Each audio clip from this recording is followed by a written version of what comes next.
So let's simplify some cube roots using Desmos. So let's remember some of our perfect cubes: 1, 8, 27, 64, and 125. So let's go into Desmos. And we're not going to be graphing today, so we're just going to put the graph to the side. Just use the calculator function. And our first radical we're going to simplify is the cube root of 48. So I need my keypad. Go over to Functions, Miscellaneous.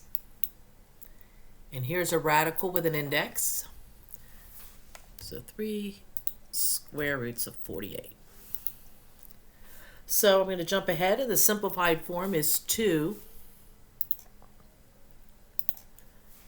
cube roots of 6. So let's see how we get there. So we're going to take our radicand, 48, and divide it by x. So let's look at a table. Let's make a table of that. Go up here to Edit List, Table, and we divide it by x. So let's put in the perfect cubes for the x here. We want to divide by the perfect cube. So 1, 8, 27, 64, and 125. So here we see the factors of 8 and 6, and 8 is a perfect cube. So the cube root of 8 is 2, so 2 cube roots of 6. Now instead of making x perfect cubes, I could divide by x cubed. So I need my table here, my keypad, and I'm going to divide by x cubed.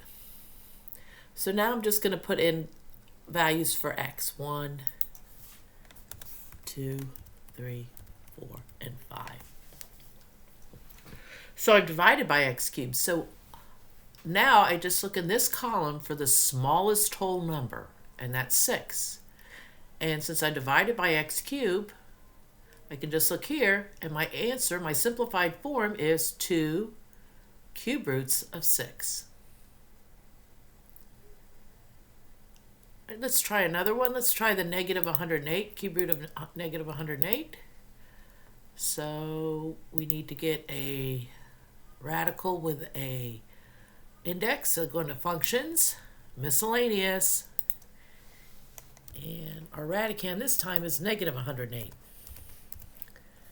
So again, I'm going to jump ahead, and the simplified form of that is negative 3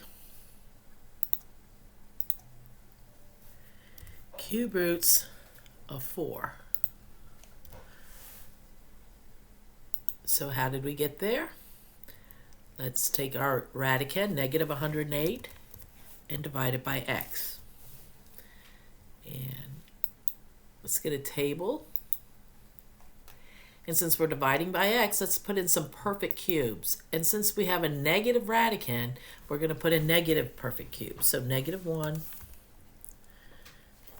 negative 8, negative 27, negative 64, and negative 125. And here we see our factors are negative 27 and 4. So the cube root of negative 27 is negative 3, and then cube root of 4 stays under the radicand.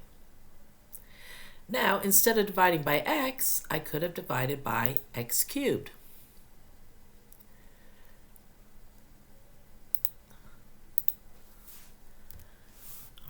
And so now I'm going to just put in some x values, and since again we have a negative radicand, I'm going to put in negative values. So negative 2, negative 3, negative 4, and negative 5. So now, to find the simplified version, I go into this column and I look for the smallest whole number, 4. So negative 3 cube roots of 4 is my simplified radicand.